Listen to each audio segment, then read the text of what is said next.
fly. And if I give you butterflies, if you love me on the side, going down your body, we don't hurt nobody. Just protect your heart, cause we know it's gonna end someday.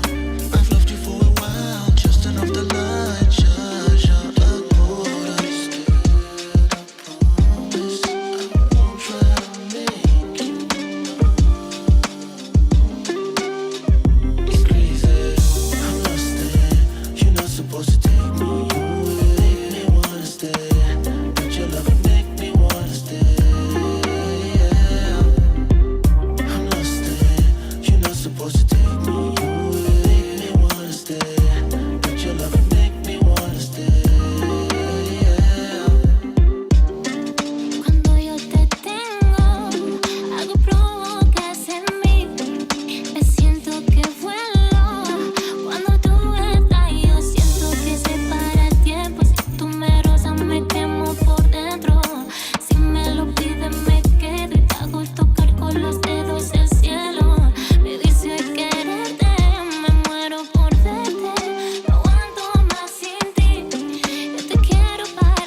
Yo, yo, yo, yo. Welcome to Club Shada. Let me put the music a little less loud. Welcome to Club Shada episode 248. What you gonna do now? I hope everybody's doing great. I hope everybody's in the great spirit. It's been a week. I was in Paris. I just landed back from Paris yesterday. I went to see my parents who are passing by Paris. So it was good to be in my city of Levallois and see a few of my friends in Paris. I really enjoyed it. This show is brought to you by Shada, the gods of good fortune. It is midnight and 43 here in Lisbon, Portugal. Tell me in the chat what time it is for you and put the flag of where you're watching, and so we can get this show rolling.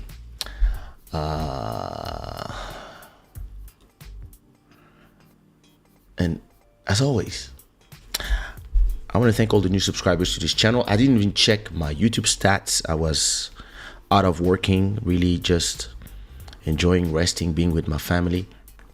So I want to welcome all the new subscribers to the channel. Muhammad, Henri, Marie-Esther, Afton, Nickel, Yves Gomis, Richana, etc., etc., etc. Big up to the Stream Royalty, Robert Ford Jr. with this month the biggest donation of $200, and also, of course, all the sponsors for making this show a possibility. Thank you so much. How you doing? Let me see who's here already. It's been 10 minutes or only 10 minutes. That was a fast intro. Wait, I'm gonna tell you my Paris trip. Hey Sabrina, how are you, sister? I hope you're good. Amalia, muito obrigado. What up, Joella, man? Hey, first of all, as I'm talking and I'm reading the hello from everybody, don't forget to put what time it is, where you're watching from. Put the flag of where you're watching from with what time it is, where you're watching from. Always, because this is an international show. Yeah, Joel, Canada is in the house. You know how we do. Of course. C'est moi le game.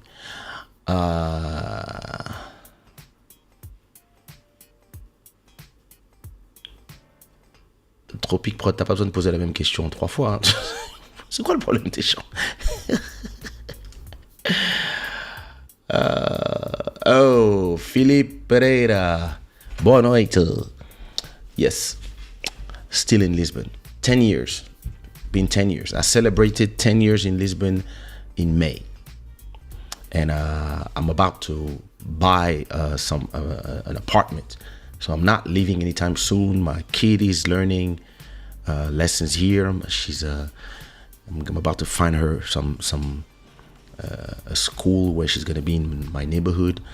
And oh yeah, I love it here. Not going back anytime soon. What up, Emery from Montréal? 19h45 in Montréal.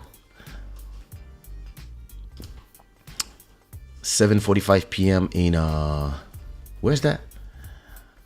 Les Chutes du Niagara. I don't know how you say Niagara. Ah, les Chutes du Niagara. C'était quoi la chanson Les Chutes du Niagara là? Anyway. Whoop whoop. Thank you. Listen, just next door from my house, the Web Summit is building, and this year I'm gonna be part of the Web Summit. I'm gonna be an attendee, so I can't wait. I'm super excited. I'm proud to be in Lisbon myself. I think after 10 years, posso me chamar Lisboeta. I already speak the language. Been here, so you know how we do, huh? Yeah. Oh Lord. So how's everybody doing? What did you do this week? I was not live. I just put like some remix listening party, but I was not able to go live because I went to Paris. I just had to go.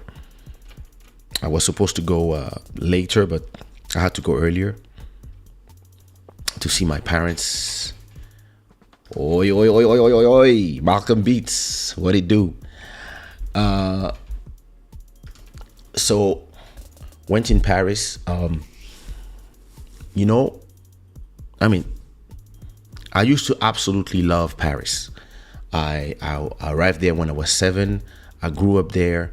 I know every street in that city. Probably have had girlfriends in every part of that city, every corner, plus the outside of the city. This used to be my city, like Taulier de Paris.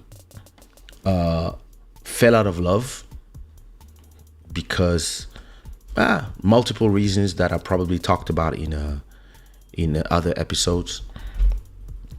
And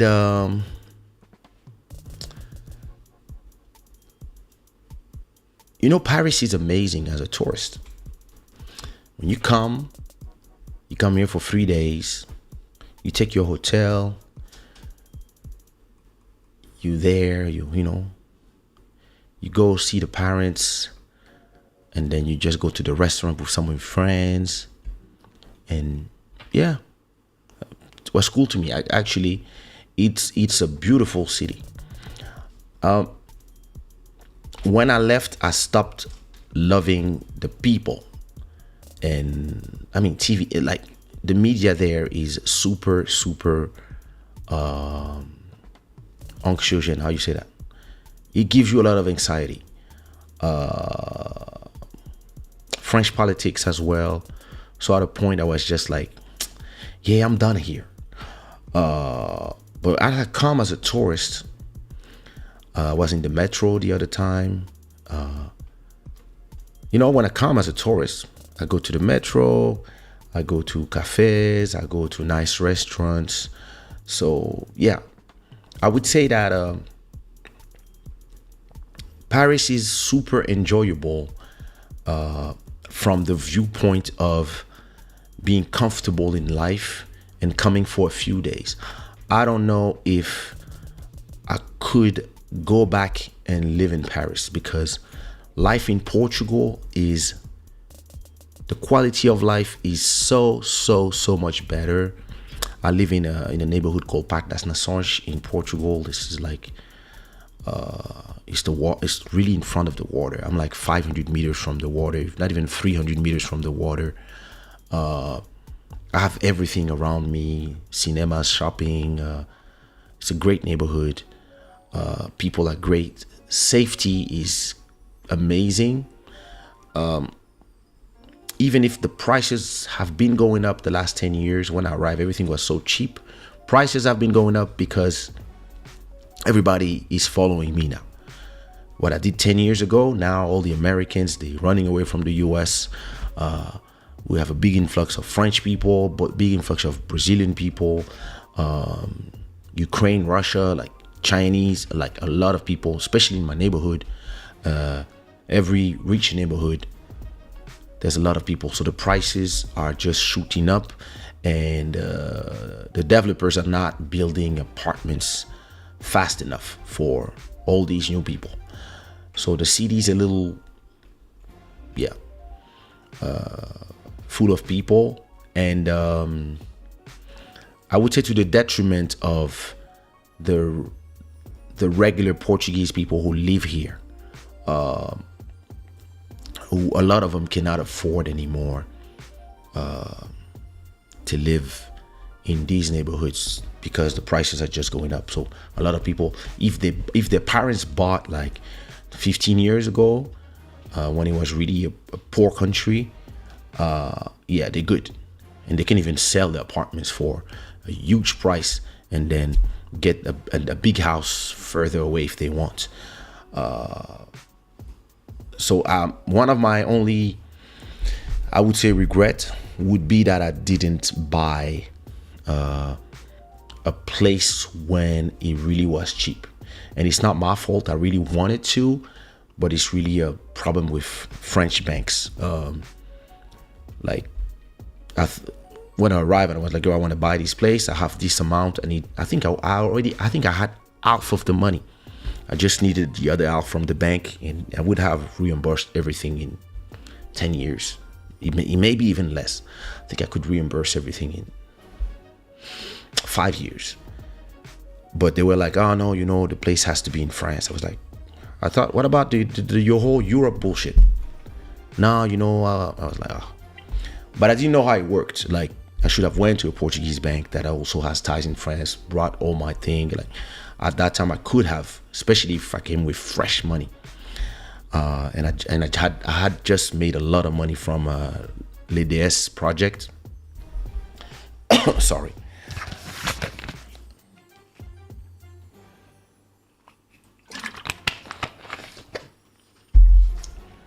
Yeah, so I made a lot of money from l'EDS project.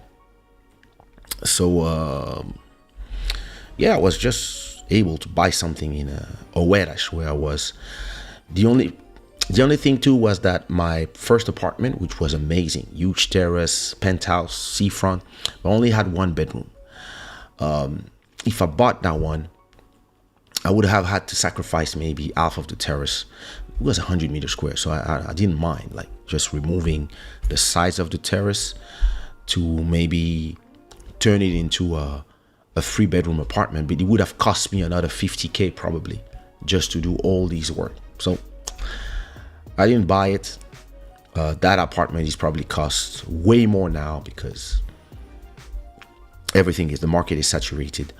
But it is what it is. Prices went up X2, X3, X4, and so I'll buy at that price because or I can wait for a big economic collapse of Europe with all the stupid decisions that they're taking, and profit to wait for the prices to drop and buy. Because let's be honest, I don't need to move right now. I'm comfortable. I have enough space. I have 2 bedrooms. I just want to have 3 bedrooms and my own office. That's the next move for me. I take it like step by step. First apartment was 60 meters square. Second apartment was a studio of 30 meter.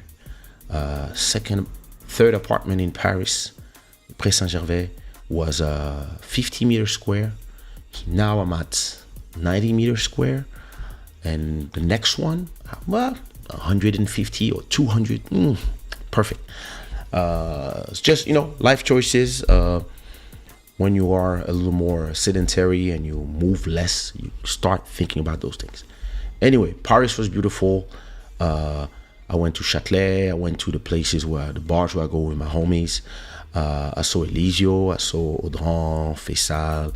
I didn't have time to see Lil Maro, sadly. He was working.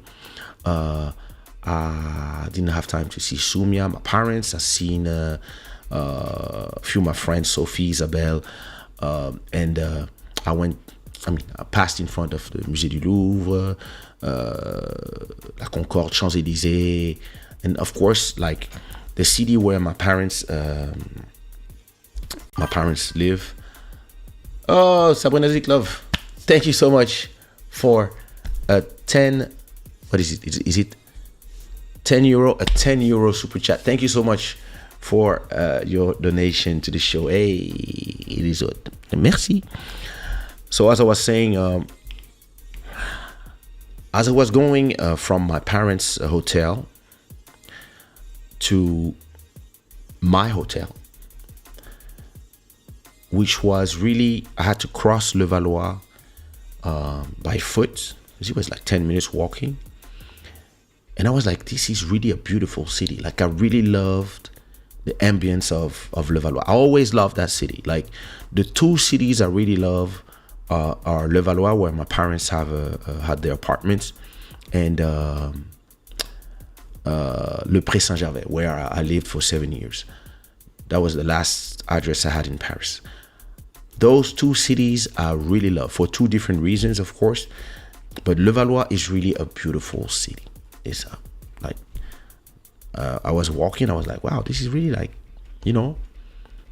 I would say that if for some reason, if I had a lot of money to spend, and I bought myself an apartment in Lisbon first, then probably an apartment or a house, a summer house in Quinta del Lago in Algarve. And I really had enough to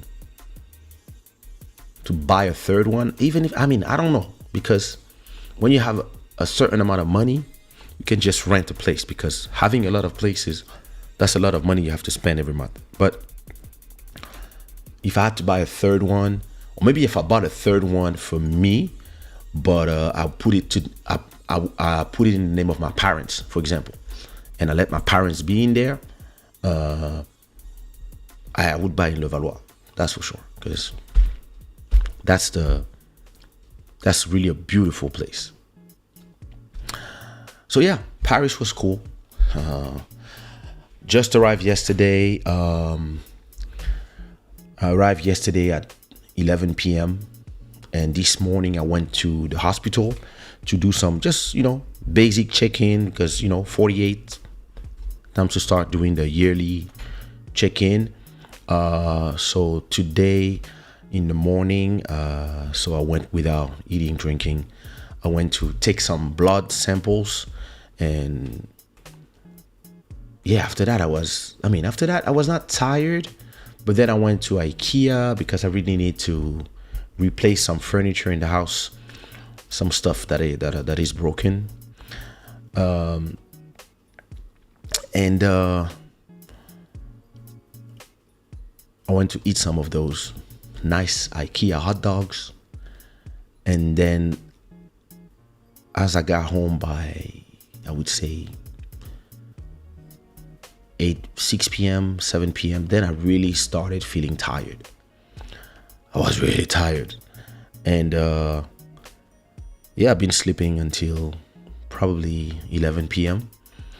And then I didn't know if I would do the show tonight, because I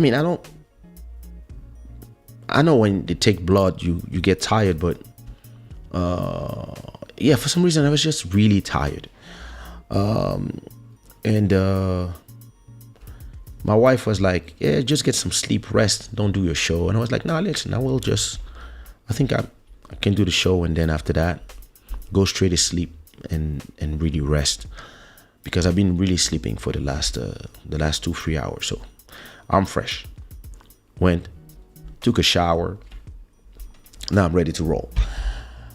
And boy, lots of things happened since the last time I was like, yo, woo, bro.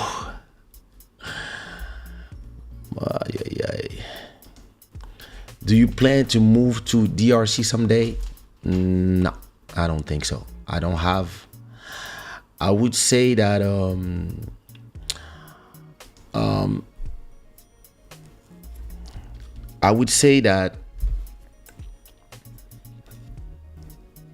in DRC, especially right now, if you move right, and if you're a hustler, you can make a lot of money.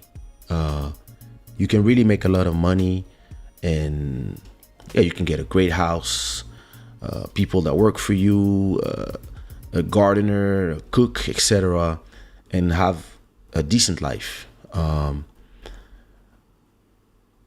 But as I already told my theory about that. I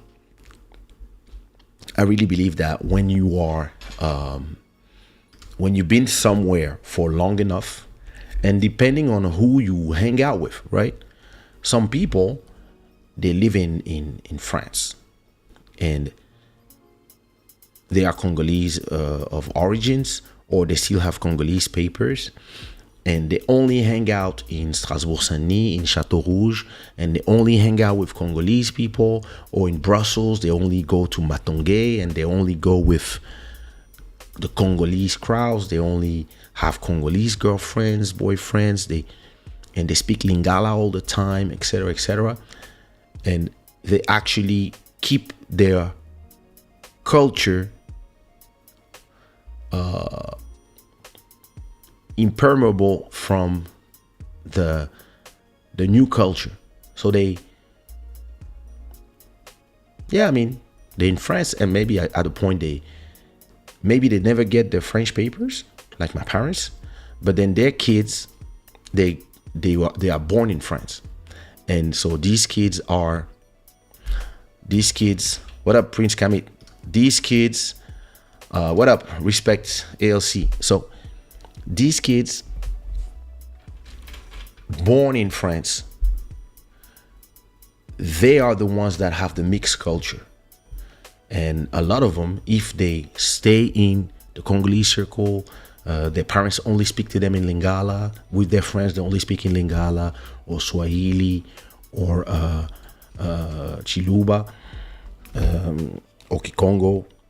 These people continue really being Congolese people in Europe or in whatever country they are. And it's the same for every nationality. And then you have other people, they really assimilate to where they are. So to give you an example, if I talk about my life personally, I arrived in France when I was 7, and I've been speaking French. I was speaking French already in Congo with my parents. And when I arrived in France, I really start speaking French. And because most of the Congolese rich people tend to buy in Belgium because it's the ex-colony. But my dad being on assignment in Paris, we were actually not around other Congolese families. I think maybe there was one of Mobutu's son or daughter that was lived not far from us, but I don't think they lived there. They just had a house not far. So we were not around Congolese people growing up. And we went to the school, private Catholic school for rich kids. So yeah, kids of Bernard Arnault, kids of Pinot, kids of Emir, kids of people from Saudi Arabia, Iran, etc. Right? Only rich type of kids. That was the first. So it was diverse from the beginning. And when I got to the École Active Bilingue, which was a school where we spoke French and English, everybody there it was even worse. It was just kids of ultra rich and ultra rich. So most of the people in school were white, Iranian, Israelis, Russians, Saudi Arabia, etc., etc. So from the get-go, you just are in the mix, and you are mixed with a lot of people from a lot of environments, but mostly upper class. So the music you're listening to is the music that the country and all your friends are listening to, and you just become assimilated way faster, I would say. And then it depends what the type of person you are. Some people are sponges. Some people, they stay themselves. Some people, they are, in essence, people who just like to assimilate where they are from and embrace the cultures of the places where they go. So we only used to go to Belgium as in the weekends sometimes, or in the holidays when it was not Congo. So at a point, yeah, I mean, I speak way more French and way more English and way more Portuguese than Lingala, just because of my upbringing and the way, you know. And so so of course then there was the war, so 10 years exile. So I really, like, you know, for me it was more then it was music. So for me it was more the West Indies, Mozambique, Angola, Cape Verde, the US, Belgium, all these different countries that were traveling all around the world. And when I started going back to Congo when the war was over, it was more as Kaysha, the artist. And then people started also, like, you know, saying that, yeah, you know, you represent for us, we're proud of you. But at that moment, I was already a multicultural person. So my second album was Worldwide Chico, because I just believed, to me, that I was just worldwide. And I was not defined by where my parents come from. Even if the roots are the roots, and you have to respect the roots and never forget them. What is important is, even if the roots are important, what is the most important is where the branches are going. And when I go to Congo today, listen, I don't know why people don't want to say those things, but to me, I'm just like, yo, I could not live there. Even if, okay, yeah, listen, if you give me some contracts and I'm gonna make millions if I stay 3 years, yeah, I mean, I'll go there for my family. But there's a lot of things that I need, like very fast internet connection. It's not there yet. Rules, like, for real, I can't with the anarchy out there. I can't. It's me. Some people, they love it because that's how you can make money. All this anarchy, all the corruption. Some people love it because they can, you know, and yeah, listen, you can pay somebody 100 or 150 every month, and they come and they stay in your house and cook for you, clean for you, etc. You can have 2 free, like all these things. And now, listen, I'm sorry, like, it's not how I was raised and how my French culture made me. I don't see this as what I want personally, and I don't criticize it for other people. It's just that, listen, just the traffic. I cannot be in a city where it takes 2 hours to go from one place to another. I can't. There's so many things, and the mentality is not. It's not for me. It's not for me. I don't feel like. And listen, even Paris, the mentality became not for me anymore. The places where I really feel good, there's 2 of them. Is Bangkok, but I didn't leave long enough there to really dive in, and I just went there on holiday, so I don't really know how it is to live there. But the really place where I've been coming for almost, next year is going to be 20 years since I've been coming to Portugal. The place where I feel home really is Lisbon. Is really Lisbon. That's where I really feel like, yeah, that's the place I want to be, that I feel like home. So going to Congo once or twice a year, yeah, that's more than enough for me. And it doesn't mean that I don't love it there. It doesn't mean that I have land there. I have stuff that I own there, stuff that my parents own. We have, like, but personally, my life is here, and the stuff that I'm going to buy is going to be here, probably, etc. So where I want to raise my daughter is here. And we'll see what the future. Things change, countries change, and they might become, as you change, and the country changes, you might meet at a point. Maybe in 10 years, I will say, yo, yeah. But it might be Dakar, Senegal, for example. That is the right place for me, or somewhere else. Like, if I look at my ex, the mother of my son, so she used to live in Algeria. Then she moved to Belgium. She stayed there, did her classes, etc. Then at a point she was in France, and then she was in Guinea-Bissau, and now she's in Angola. And it's in Angola that she found what she needed. She's doing her businesses, etc., etc. So I don't subscribe to the idea that because you are Senegalese or Congolese or whatever, that at a point you have to return. That's some stuff that the activists love to put to people.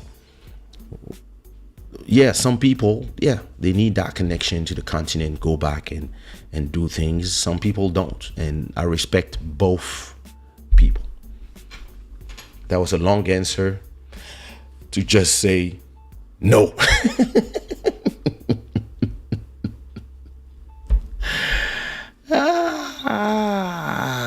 Germany. Sorry for my voice. I lost my voice in Paris. I would like to ask a pricing question if I'm allowed. Of course, go ahead. What is the pricing question? Then we'll go to the main subject because I want to sleep early. Listen, I don't understand these people. Well, I have 10 likes. I don't know why you see 12. When you see 2. There's only one person missing. How many languages, dialect do you speak? So I used to speak. Okay, I'm going to give you the language that I speak like every day fluently, that I can really have a long conversation, debate, interview in. Then you have the ones that I understand. And then you have the ones that I know a little bit of, or the ones that and there's also some that I just stopped speaking because I didn't practice. So I have a French that I speak perfectly on a level, like not that French. I speak that level of French. It means I have a vocabulary. I can say the same thing in 10 different ways in French. I can use 10 different words to say certain things. I can really like pinpoint what I'm trying to say using vocabulary, verbs, etc. In French, I'm really on how we call this? In France, we have a way to say it, français soutenu, which means book level. On French, I'm on that level. English, I'm 100% fluent in English. Yeah, I speak French and English every day. No doubt, like when I speak to my friends, when I'm on the phone for hours, every person I speak to, we speak French and English. We just switch during the conversation between French and English. The third language I speak the best now, and it's because of 10 years here and because my wife speaks Portuguese or Russian or Guinea Criollo, is Portuguese. I really speak, I would say, yeah, good Portuguese. It's not my third language now. I speak, I can do interviews now. I can have long conversations with my wife. I can have debates. I can give advice. And now even some people that used to speak to me in English or in French that are Portuguese people, now they speak to me in Portuguese and we can have conversation in Portuguese. It's rare that sometimes I don't find a word, or sometimes I'm not sure of how you do the do we say conjugate? Yeah, sometimes I don't know how. I'm not sure of the word that I'm using. Not the word, but the verb. How am I supposed to say it? For sometimes I'm like, sometimes, for example, I want to say, would you do this? No, or if I did this, would you what would you do? And so I'm like, oh, se eu fiz isso, iria fazer. So sometimes I'm not exactly sure, and it's not because it's just because I don't have somebody that my wife used to do it when I was learning, but she doesn't do anymore.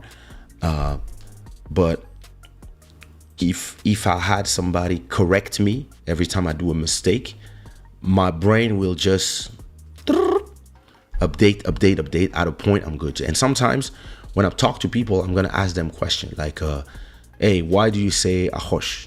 Because I used to say arroz, and then one day I was with Siquat Pedro. It was nah, it's arroz. I was like, oh, why? And so they when there's one R, it's like this. When there's two R's, like this. Okay, I got it. Once I got it, I'm locked in. Sometimes I still need to, understand a few things. So that's the three languages that I really speak good. After that, I have Lingala from where I'm from. Lingala, I understand mostly everything, but I never speak Lingala so much. So when I'm with my parents, they speak Lingala. So between themselves, they speak to me in French, but between themselves, they speak Lingala. So when they speak, I understand everything. Most of the time, if I stay in Congo 10 days, yeah, I understand everything. It's just that because I never speak, I kind of, interestingly, every time I want to speak Lingala, Portuguese comes out. I don't know why. There's probably those languages are, and there's a lot of Portuguese words in Lingala as well. So, yeah. So what else? Then I have Spanish. So I used to really speak a good Spanish, but from school I really learned I was like very good in Spanish. But I never went to Spain. I never speak to Spanish people. So it just started to, and as I was going to Portugal, I remember 20 years ago when I was coming to Portugal, I was speaking Spanish and people would understand me. And slowly, I just replaced the Spanish with Portuguese.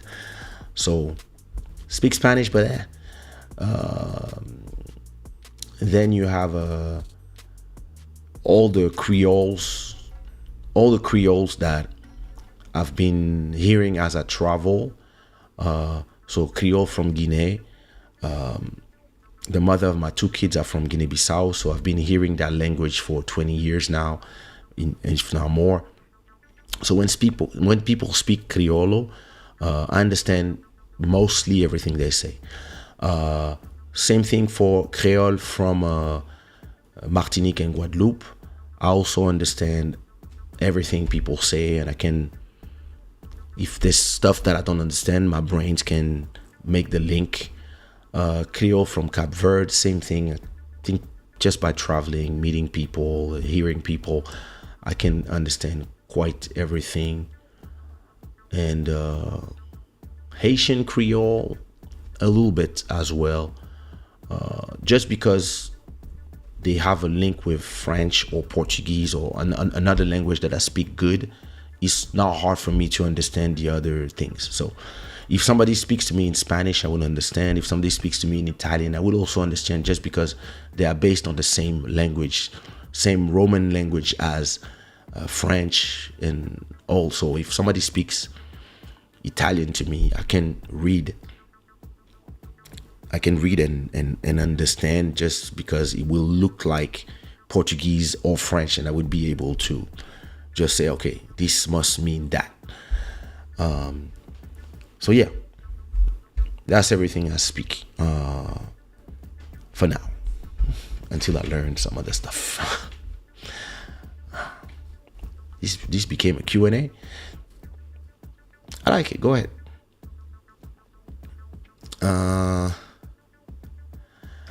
Remembering me again when you was a guest by Nature Band. Thanks again for the time you took and share your story with us. That was an amazing time. I have to call Naturi and ask her, where did she go? Like, sometimes I sent her a text the other time, and I was like, hey, what happened, sis? And she was like, no, I'm fine. I'm just out of. And I was like, that's not normal. Like, but the last time I sent her a message, she just disappeared. I mean, my message didn't arrive, so maybe she changed numbers. When I was in Paris 2 days ago, I was with a friend of us, a friend of, and we called Stevie Music Feelings, and say, hey, come dine with us, because he's really close to her. So I was about to ask him, like, so what happened?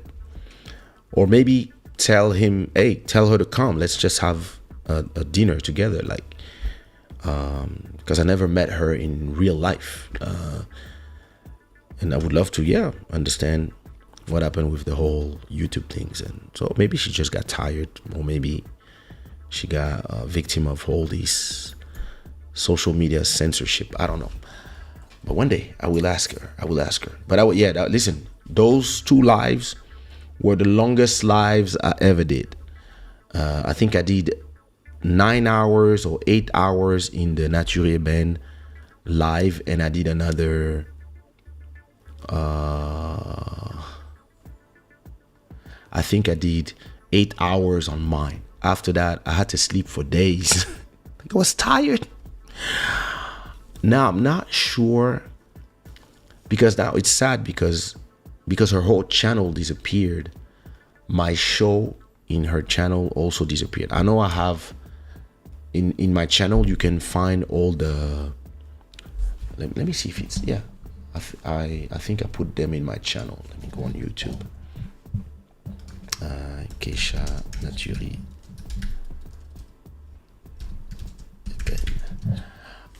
So in my channel, I have the snippets from the shows with her, and then I also have my show with her in my channel, but I also have some clips from a lot of clips from my show in her channel. And then I also have the ones with the red things. Those are clips from her on my channel. So there's a lot of, we have a lot of videos together. It's just that, I did a lot of them. Oh, nice. It's just that back in the days, I didn't keep the episodes that were automatically recorded from the live shows, and especially that one I downloaded, but I don't think I kept this episode of me and her. So sadly, I don't have the full 9 hours or 8 hours. If I had it, I would re-upload it to my channel, since her channel doesn't exist anymore. So I don't know. I'll check it out. Maybe I still have the file, and maybe I'll just play it like and premiere it and say, hey, because this is also a reason why a lot of the times now, every interview I do for TV, I ask for the permission, and I say I will do the interview, but I want a copy and authorization to put the interview on my YouTube channel. Even radio interviews, I want everything on my YouTube channel, and I want the files, and I save them to a drive, because you never know when a channel is gonna disappear, or remove their YouTube channel, or remove all these things. If I keep them with me on my YouTube or as files, I still have everything with me, and I can use it tomorrow, or even if I leave YouTube one day for whatever reason, I can go to a new platform, or even without leaving YouTube, I can just decide to double everything that's on this platform and put it on another platform as well. Those are things that I learned to do now, because I have a lot of old interviews that I'm happy that I can see them now. And too bad I didn't. I mean, maybe I have them. I'll have to check. I think I started saving all the episodes of Club Shada around episode 100 and something.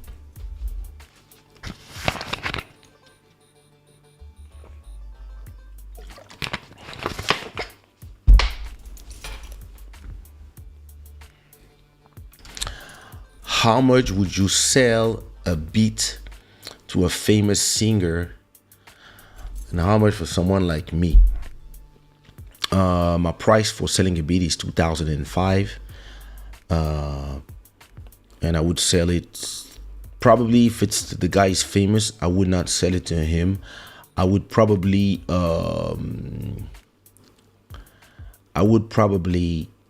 tell him, let's do a collaboration. I give you a beat for free. In exchange, you perform on my track. That's what I would tell somebody famous, because I think I would make more money by giving them the beats and having them on my song. It would generate way more than 2005 by just having them on a song. Like if I have Drake on a song and I own the song, I'm probably gonna make 100,000 from the song. So that's how I see it. Now, when people are not famous, usually that's the price I do, unless they propose me some interesting business. It depends. Then I also collaborate with people that are not famous if I like what they do. If not, or if they have some interesting things to propose to me, and if I have time, because my time is limited. But yeah, that's the answer. Salut. Tic tac viral. Vous cherchez des noms bizarres. Yeah, I mean, I don't think Portuguese is complicated. I just think you just need to understand the rules. So so when I met my wife, I was more or less starting to fumble in Portuguese, more or less. On our first conversation, we stayed 4 hours in Casino Lisboa, talking about our lives, and that's when I was like, oh, that's a girl I really want to meet, to get to know. And yeah, listen, Portuguese was the only choice. She didn't speak English. My ex before her, she spoke English, so we spoke English all the time. But this, I didn't have the choice. So as I was speaking to her, she was teaching me. She was telling me, now you don't say this way. No, like this. You know, at a point, she gave me the free rules of the type of verbs. So the verbs that ends with ir, the verbs that ends with er, and how you conjugate everything. And yeah, you know, just living with somebody who speaks Portuguese to you, you start to, and she speaks a great Portuguese, and she has a very scholar Portuguese, so it was easier to learn. Like, and this is what I say to people: if you want to learn something, yeah, go in a country and don't have the choice, and you will learn fast.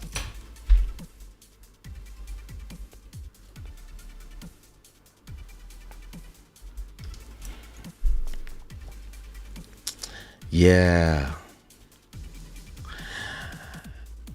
Listen, I still don't know if she removed her channel or if it got removed. I don't know, because the way everything just disappeared.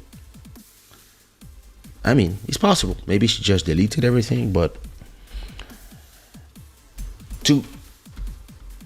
it's not a jab against her, but I don't know if she ever told you anything, because she had a huge following. And from my calculation, she was making a lot of money from that channel. There was a lot of donations. There was a lot of people watching, and there was a lot of monetized views. So she was probably making, I don't know, 4,000, 5,000, 8,000 every month from that channel. So that's a revenue stream that I don't know if I would just remove all, unless I made a lot of money, I don't need to do it anymore. Why? You could just stop streaming and just be like, hey, you know what? and maybe still let all these shows that you recorded live there. Maybe if you don't like the controversy anymore, or there was maybe some places where you had copyright because she was playing some documentaries sometimes that were copyrighted, maybe you cut those parts. You do a good audit of your channel. You hire somebody to just remove or to tell you all the places where these content is dangerous. You just remove those content. Maybe some stuff you said that were a little too far, you just remove them. And you make a last video telling everybody, hey, listen, too much stress, too much, I don't want to do it anymore. I want to do other things. I'll be back doing something, or I'm going to do a podcast, or follow me there, or I'm going to a new platform, something. And then you just stop streaming and all your content is there. The people who don't know you might start watching all these lives you did. She did a lot of them. And yeah, that would still generate money today. That would probably generate 3, 4, 5,000 every month. But just remove everything? I don't know. That sounds strange to me. But yeah, we never had the occasion to speak. Let me see, what is the last time I sent a WhatsApp? I don't even know if she saw my message. Let me see. I don't even know if my message arrived. No, she didn't read it.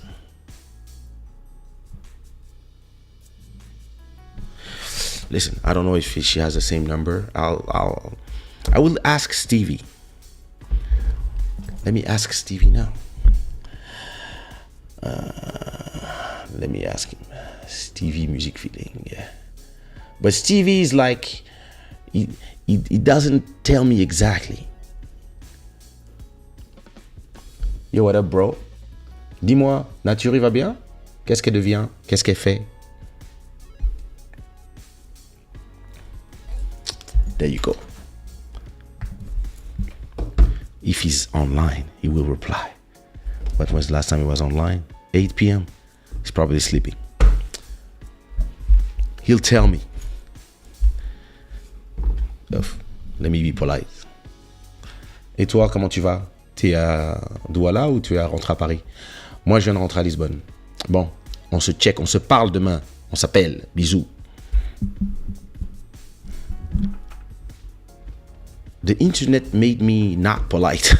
I just go straight to the point with people. I always forget to say hi. That's because too many messages. But yeah, that's my opinion about the whole debacle. You just don't disappear like that and remove all your content. That's a lot of content. And maybe it's just a businessman in me. That's a lot of money, all this content. So if YouTube decided to cut your channel, you tell YouTube, hey, I just want to download all my stuff. Just give me that. Because yeah, if you want to ban me, because maybe that's what happened, like Dieudonné, like other people. You want to ban me? Okay, let me download all my stuff. You download all your stuff and you go to, I forgot the name of that new platform where a lot of people, when they get banned from YouTube, they go. And I take all my people with me. Because I made you a lot of money, YouTube. Every time people were donating $10 or 10 euros, 3 euros were going to YouTube. Oh yeah, but ton langage, yo, shut the fuck up. Listen, je vous ai rapporté beaucoup d'argent. I made a lot of money from people giving. I gave a message. A lot of things were my opinions. A lot of things were instructive to people. A lot of things were inspiring to other people, my community. And a lot of people were, some people didn't agree with. And I have the right to have my positions. You decide that you don't want that content. And I don't know if this is what happened, huh? But if you decide that you don't want my content here, all right, no problem. Give me a month. Just put my channel that I can go in, but people cannot see my videos anymore. But give me a place where I can download all my videos. So I can take my videos the fuck out of here and put them somewhere. Cause this is part of my life's work. All these content, all these hours. 5 hours every day, 6 hours every day, speaking to people, listening to people, having conversation, having fun, not always talking about crazy subjects, but sometimes also, yeah. I remember that girl that was showing herself. Like, I remember that was funny as fuck. Like, there was a lot of funny moments too. And sometimes people want to just reduce people to one opinion. And that's sad about the internet now, because we all gave the power to these tech companies. But if at least you could give me the possibility to download all these content, hours and hours and hours and hours of live stream, probably, I don't know, 50, more than that, 500, 1,000 hours of live, I can take all my content and put everything in podcast tomorrow, or maybe, when I have the courage, hire somebody and they upload everything to another platform or a private platform or places where people can still watch it and pay, whatever. So at least it's still there.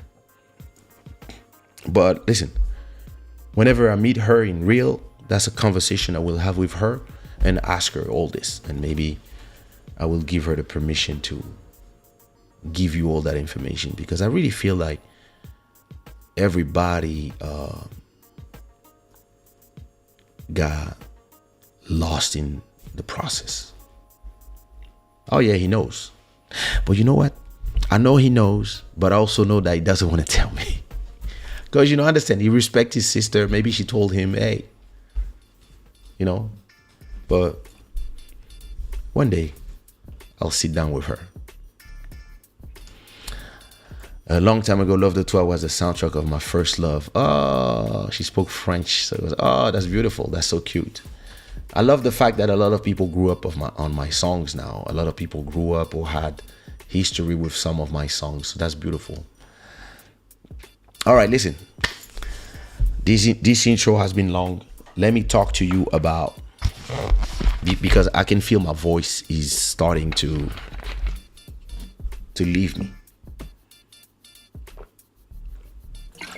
Maybe I should take some syrup. Give me a second. Let me go take some syrup.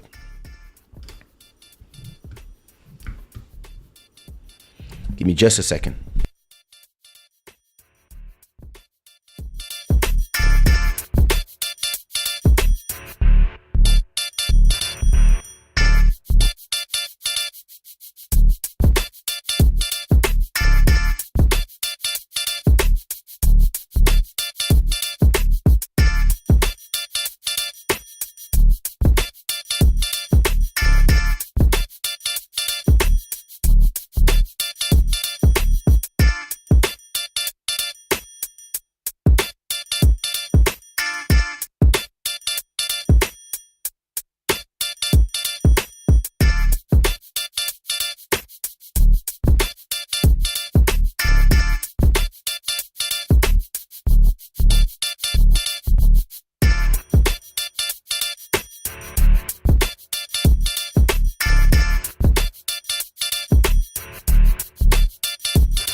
think I did this beat in 1998 or 97. I don't remember.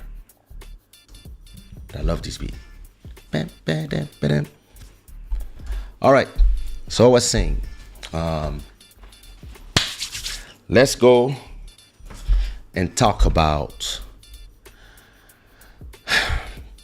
Kanye. Okay, listen. Unless you live under a tree, or unless you just don't give a fuck,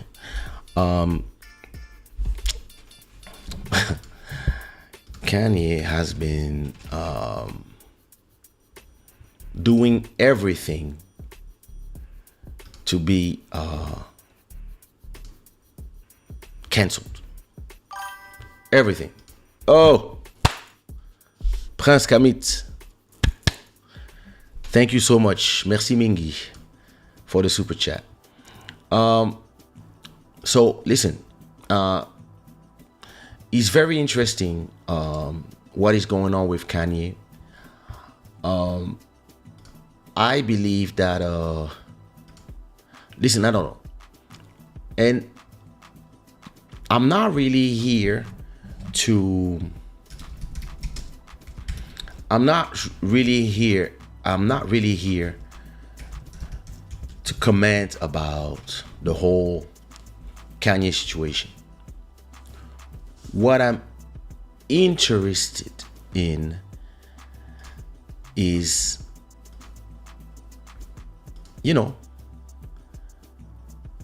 a business conversation about the whole situation, if you don't mind.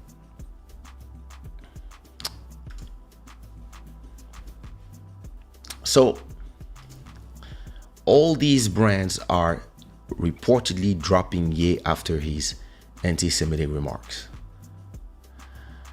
So Adidas is the biggest one. He was making 500 million from Adidas every year, from their deal. CAA, this is a talent agency, so they book the shows, they book the interviews, etc., etc. His lawyer said bye.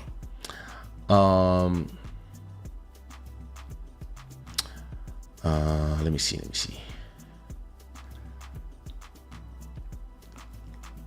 So MRC is a film and television studio that were doing a documentary about him. They decided to scrap the documentary. Balenciaga are cutting ties with him. Vogue, so Anna Wintour, the reigning queen in fashion, is just, they're not gonna open the doors for you with the Paris Fashion Week, etc. Gap, etc., etc. Lots of brands have decided that they are not wanting to work with Kanye anymore. I got two possibilities here, but I'm only gonna talk to you about one because I probably talk about it. Listen, I had a long conversation with Body, so I don't know if I talked about it in Club Shada last week or if it's, but if not, I'll check last episode, but if not, next week I'll talk about it. But I'm just gonna go into one direction today. So for me, there's two possibilities. And this is something I know I said before. Either this guy is just crazy, which is a possibility, and it doesn't prevent him from being an amazing artist, etc. But I don't think he understands that in life you have to be, you have to learn to articulate your position, and maybe everybody made him believe that that being bold and etc. And he worked all these years, so he believed that it would work forever. At a point, personally, I never liked the way he goes about when he start going on rants. I never liked it. But some people, yeah, they love it because of that, and some people they just love him because of the music, because of he's what he represents for them, or because of when he became a church la baronne. What up? And listen, maybe so apparently his net worth just shrinked, and now he still has a net worth of 400 million, and liquid he still have 150 million, right? And my real question is where you go from here. What you're gonna do now? Where you go from here? So on one point, either he's just crazy and he just decided to sabotage himself, or maybe it's exactly what he wanted. Go crazy enough that everybody drops him so he's free, right? Now, I had a very interesting conversation with a friend today, and I wanted to explain to you, because I'm an independent person, right? I was asking myself, what if I was Kanye today? What would I do with, now that I'm free from all the brands, but also I alienated a lot of the people I work with, and a lot of people, but I still have millions of fans, right? And I still have hundreds of millions of dollars. Still have $100 million, and you still have your brand power, brand equity. You still are Kanye. You still are. People will follow you. They don't care. Some people are your stands. They will follow you everywhere, and some people agree with you, and some people, those people might put money your way, right? And as I was thinking about it, and I was talking to my cousin, I said to myself, okay, if I was Kanye, or if I was his business advisor, that's what I would do. Def Jam also dropped his label, and as I was saying on Stevie's post, I feel for all the people who work for him, or all the people who depend on, in music, in fashion, studios, concerts, or everything around him. There's a lot of people who have nothing to do with what he says, but they design, they are here, they're assistants. Like a lot of people are gonna lose their job. That's where, to me, I'm like, that's a little reckless, and that's a little irresponsible. When you represent so much money, you have to move knowing how much money you represent. Now, if I was the genius, evil person, and I got inside of the brain of Kanye, and I was like, okay, where do I go from here? The first thing I do, I remove telephones, access to social media. I give him phones, or I just tell him, hey, listen, do you want it to work? You're gonna have to do as I say. If you don't do as I say, I'll just leave. It's up to you. I don't care. You pay me up front. You give me $1 million for my work, and I'm gonna show you how you make money from this situation. And listen, it's just me. You can't get advice from everybody. I'm just giving my opinion. That's my channel. I'll do what I want. All right. First thing I do, I disappear from social media for 6 months. Complete. Don't say anything anymore. People don't see me anywhere. I just disappear from the world for 6 whole months. Now, while I'm away, I send my guy. I send people that I trust to start finding out, okay, listen, I got my brand, I got my fans, I got people who are waiting for me to release something. So I'm gonna release some new shoes. I'm gonna release a new shoe collection. I don't have, if I lose Adidas, and I'm toxic. I'm way too toxic for Nike to pick me up, for petit nanga. So for Nike to pick me up, for Puma to pick me up, from New Balance, all these people, they're gonna stay the fuck away from me. Because listen, right now in a place where everything is ruled by emotions, you can't. Right now, you cannot do anything with Kanye. If you're a brand, you're gonna have all these groups coming from everywhere. The emotional people, they're gonna be like, "How can you do? Why you want to work with him? You crazy?" So you're free from all these brands and from all the rules. If I'm the evil genius, this is what I do.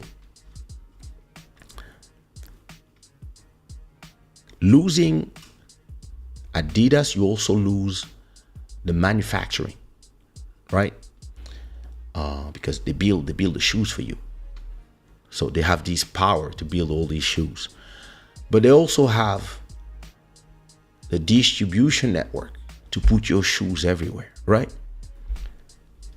So the first thing I do, I go to China or Turkey or even to Portugal. And I go find, so in Portugal, in Porto, you have a whole city where they build a lot of shirts, a lot of anything fashion. You can do it there. I'm not sure about the shoes, but I know that in north of Portugal, so it's a hub for creating clothing. So you can start there. You can go to Turkey, where a lot of these brands, they build their stuff in Turkey. Or you can go to Sneaker City. There's a city. Let me show you. Let's dive into the business. City, China. So,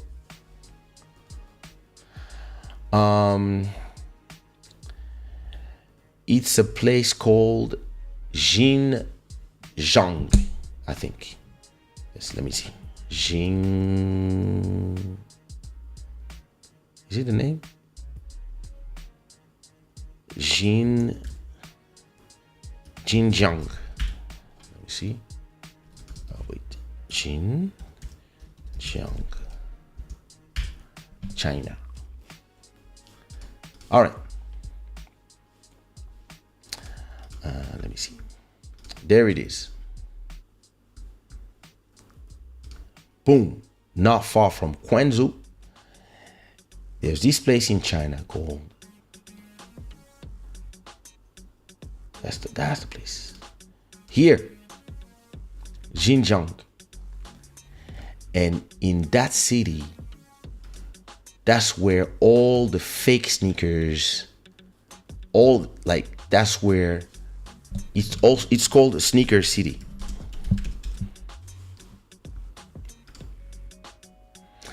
It's a place where you can get anything shoes done. Today,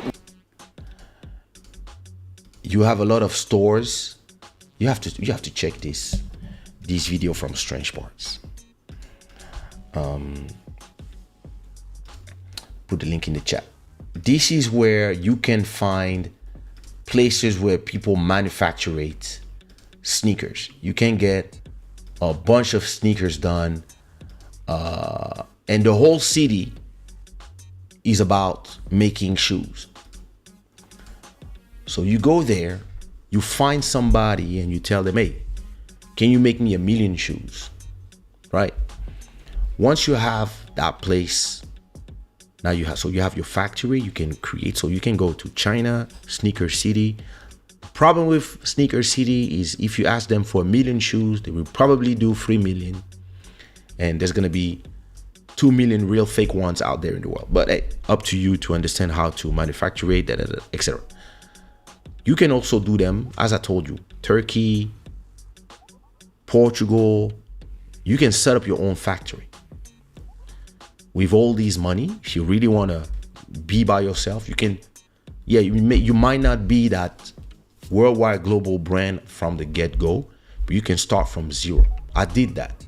I did that in the music business. I left Sony Music, and leaving Sony Music, I lost all the distribution, the press, the all these things that I had, and I restarted from zero. And I left in 99.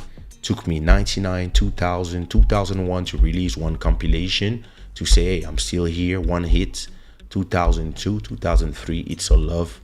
That's when I came back and independent, free from everything, free from the radios. I had no access to the radios anymore because I was blackballed. I start using the internet, etc., etc. It's not about me. It's about Kanye. Now, once you decided where you're going to build, and maybe you can build your own factory. Listen, you build your own factory in Porto, it's not going to cost you that much. You do it secretly, nobody knows, just there. You explain to people how you're going to do, what's going to be the product, blah, blah, blah, blah. Maybe you do a new brand, etc. You don't say nothing. Now, once you have that, you find, so either you use your own money, put your balls on the table, you use your own money, and you decide that you're going to spend 10 million to build a brand new factory in Portugal, to design your shoes, your product. So that's your base of operation. What you need after that is a distribution network. So you can either build your own, or you can find a partner. So maybe you don't have financial strength to do it. I mean, 150 million is a lot of money. But listen, you can go to Saudi Arabia, you can go to Dubai, you can go to Qatar, you can go to China, and you might find some people willing to back you. Even in the US, you might find some people saying, hey, I don't want to appear, but I'm willing to give you. Elon Musk, whatever. Some people who, be like, nah, listen, we know that we can still make money with you because you are a huge brand. Even if, you are a huge brand. All right. You find some backing, you have some contact, they explain to you how you can do distribution. Okay, maybe you will not be able to be in all the Adidas stores, but you might still be in the other stores, because in 6 months, everybody will be on the next candle. So find yourself a brand new distribution. Once you find that distribution, it can be pop-up stores. It can be independent stores that sell every sneakers, like JD, Courir, whatever. You can decide to sell your shoes in special places exclusively. Listen, when you release them, because it's you, people will go buy it. It is what it is. So you do that, and after that, you don't say nothing and you start building. You do your designs, you find a way, manufacturation, etc. Maybe instead of doing millions of pairs, you do limited runs of 1,000 pairs of this one. That will only be 1,000 pairs, 1,000 pairs of this one in that color, 1,000 pairs, Those ones you sell them super high.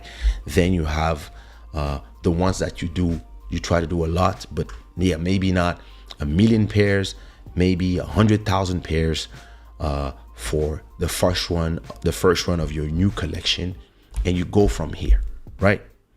Because you burned everything else, so you go from here. I don't know if you can call them Yeezy, because maybe the brand belongs to Adidas. I don't know. Anyway, You get a new name. You call them Genesis. The Genesis year one episode. You're creative. You find a name. Now, once everything is ready to roll, so maybe you can go to Rebull in Porto. They will build you some nice shirts, some nice coats. You really like base everything around here secretly. Come here, bam, bam, bam. You do a new collection of clothing, whatever. You design it, you have them made, etc., etc., and you will only sell them in select stores. You cannot work with big brands, and it's fine. You can create some shops. You can do some pop-up shops everywhere just for the launch and say, listen, everything will be in sale for 10 days. After that, we go dark again until the next season. So people will run from everywhere, all around the world, to just go to the pop-up shop and go buy your stuff. Trust me, you have enough brand power for that. All right. Once all your designs are ready, everything is ready, you're ready to roll, you're ready to do your promo. Maybe by that time, your publicist, everybody has let you be back on Twitter, or maybe not. Or Instagram or YouTube, whatever. All you need to do is, that's the genius move. You go to Israel. You go there with the help of people connected to the leaders, maybe a grand rabbi or the leaders out there. And you go and you see them, you explain to them, da da da da. You say you're sorry, etc. But you don't put nothing in the press yet. Then you go to the wall of lamentations and you take a picture with somebody that is very important out there. Somebody, I don't know, a rabbi, somebody. You just go there and you just take a picture. Are you humble? And then you have somebody post it somewhere, a video when you say, oh my God, and I get it now. I'm sorry. I was off my meds. Oh my God, I understand now. That's all you need to say. And you say, I'm sorry. And then you have this video go, you give it to the TikTokers, you give it to the people of Instagram, you give it to the blogs, you give it to, and the whole world will just go crazy because you just reappeared. And when you reappear, all your fans will go crazy because they will be missing you.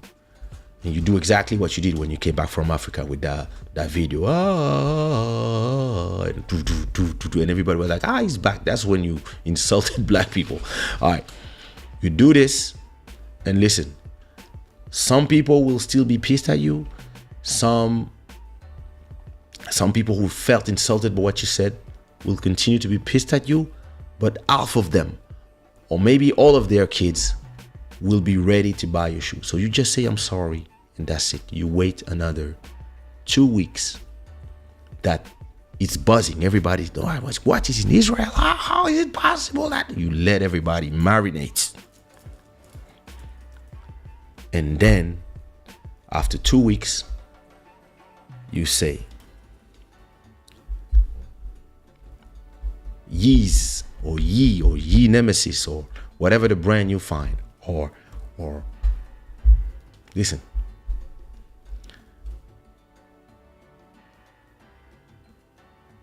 you put a thing, it's like you put the name of, you put the photo of a shoe, brand new design, something new that you created, and you like, Ye collection,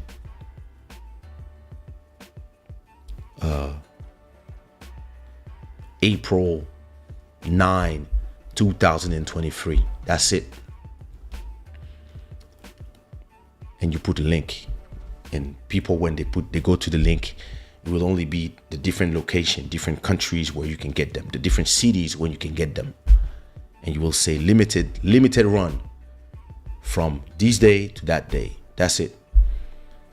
We will only sell that time, and that's it. And trust me, everything you have created will just go like this. Everything will go. Call me, I can help you.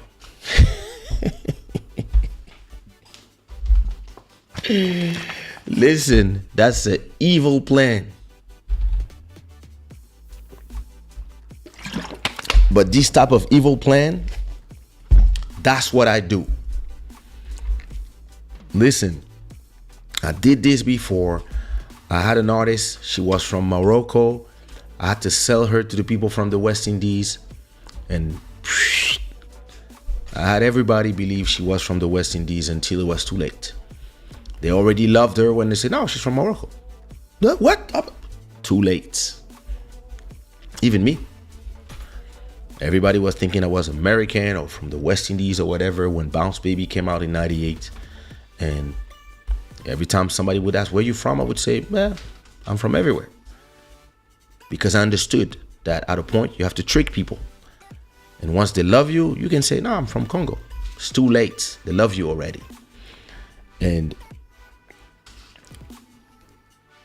when I was thinking of this master plan, that evil master plan, I was like, maybe that's what he wanted. I don't know if he's intelligent enough to think that, but I was like, maybe he just wanted to be free. And he went so crazy so he could be free.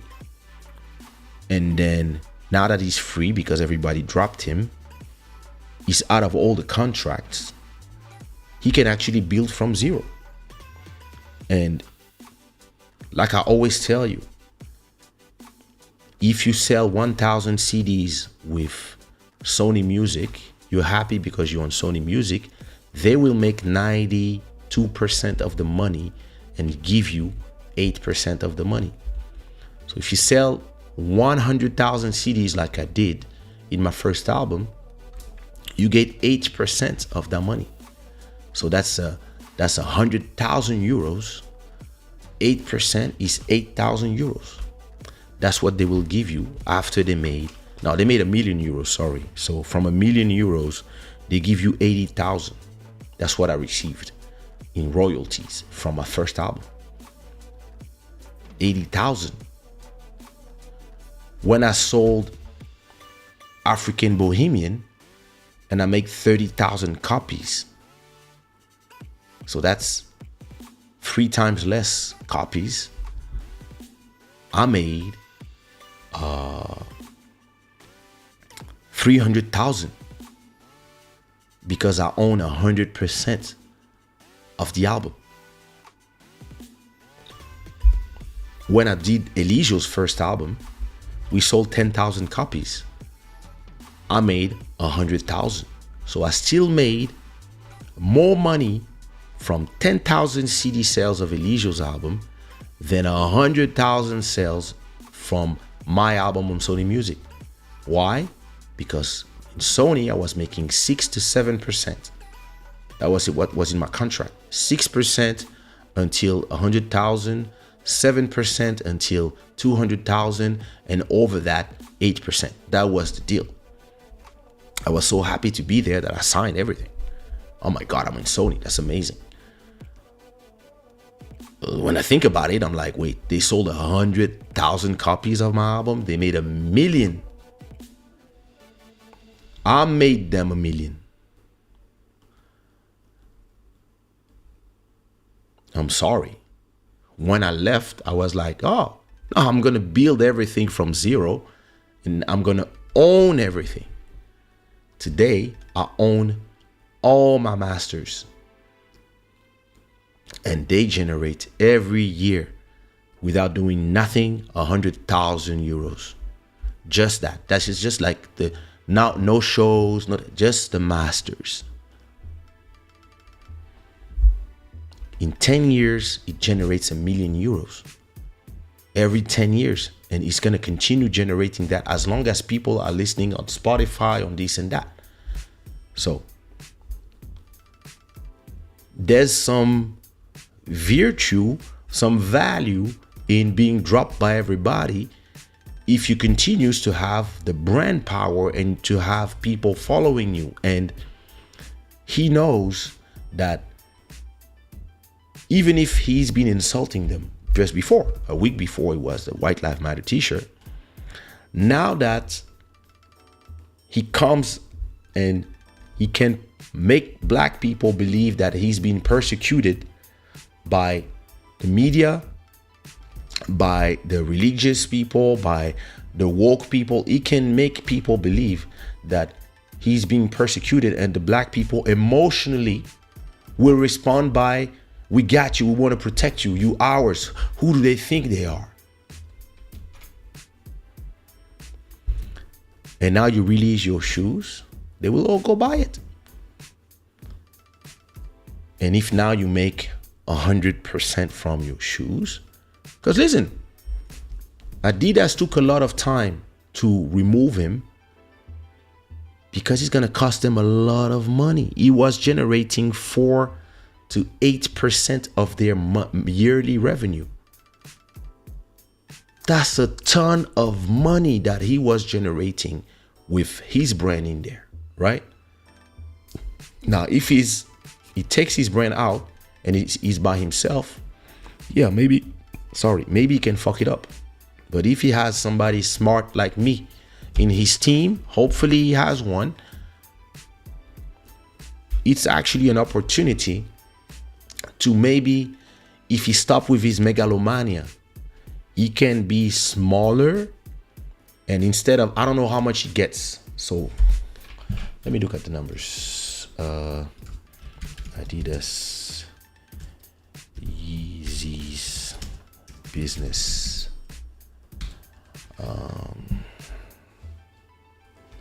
Let me see. I don't know.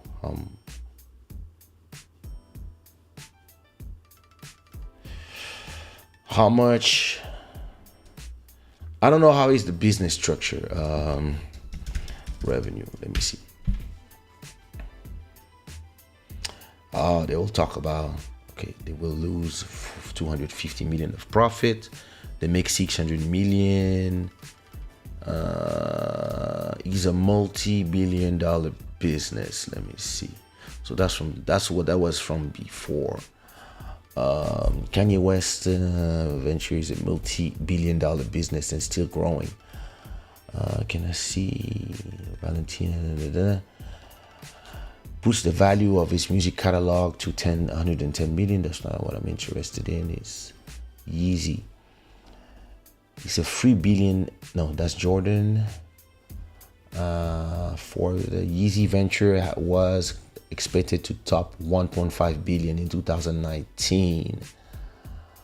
So per year, if you bring 1.5 billion,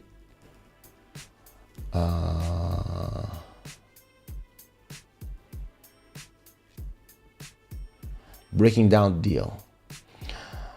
This deal from an intellectual property ownership standpoint, West maintain control of Yeezy, the trademark rights, etc., etc. West is looking to branch off. I don't know. Listen, I don't know. I didn't do my homework before having this conversation with you guys, but it's this thing where I think from 4 billion they were making every year, Yeezy was, I don't know how much they make every year, but Yeezy was 4 to 6% of their revenue. A huge part of their revenue, right?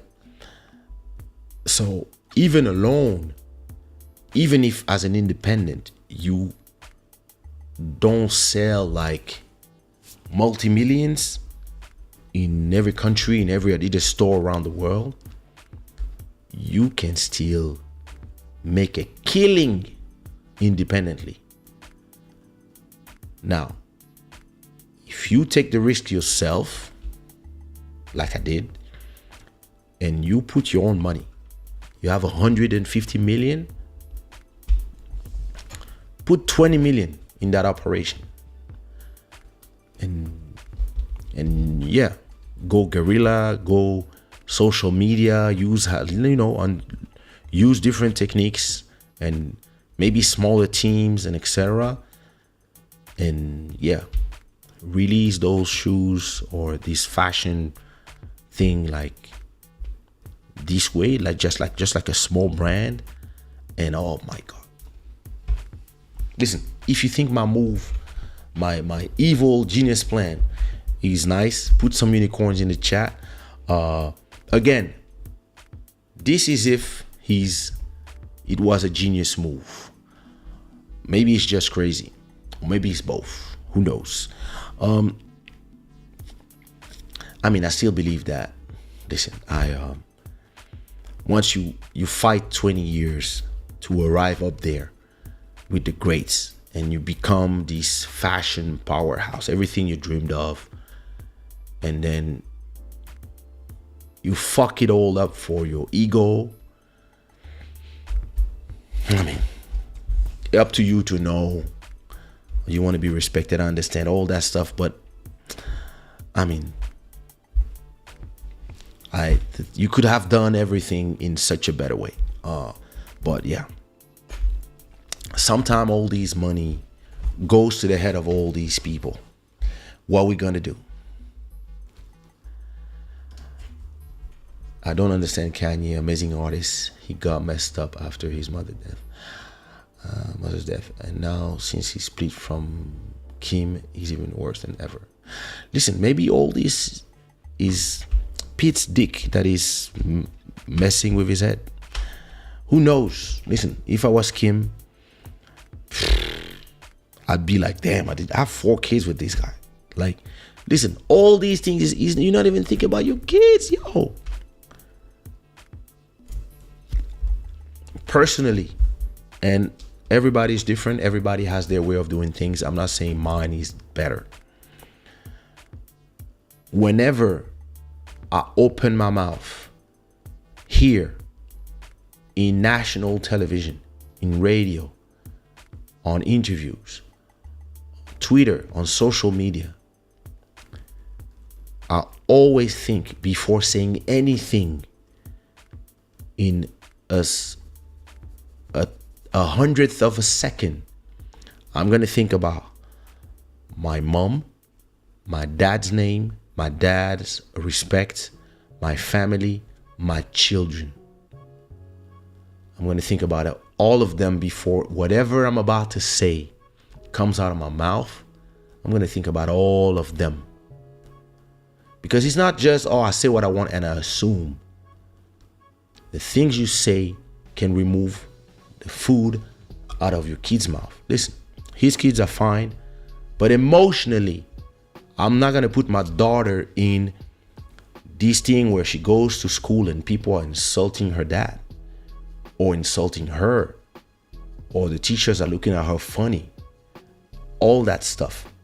Before I say anything, I always think about my people.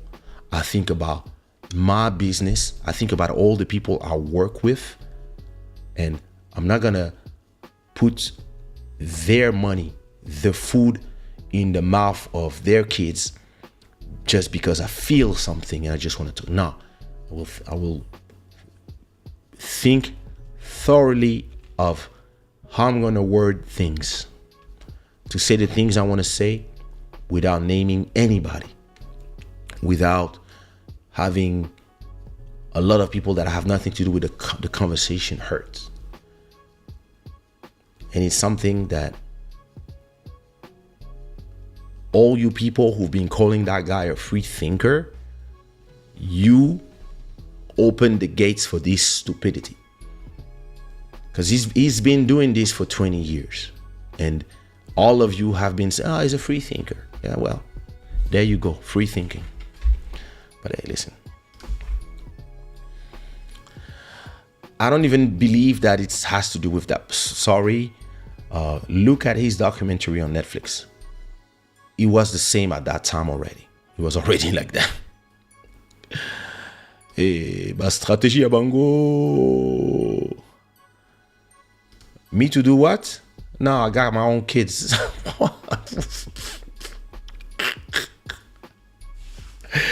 Hey Nadia, how are you? Listen, it was such a pleasure to talk to you guys. I hope you enjoy these crazy strategies. And listen, go send links. Take the link of this show and put it on Kanye's Twitter or Instagram DMs, and maybe you can get some ideas from somebody who thinks a bit. Who knows. Listen, this show was brought to you by Shada. Wednesday, let me see, when does the Web Summit begin? Today's what? Today's Wednesday. So Sunday. Okay, no, it's not gonna begin. So Sunday, yeah, I'll be there. Same hour, same thing, same show. I'm gonna leave you. I hope you enjoyed this show. If you did, put some rainbows in the chat or some unicorns. Don't forget, thanks to everybody who donated super chats to this show. Thanks to all the new subscribers. It is 2 a.m. in Lisbon, Portugal. It is now time for me to go to sleep, and I will leave you with a track called Gentle Operation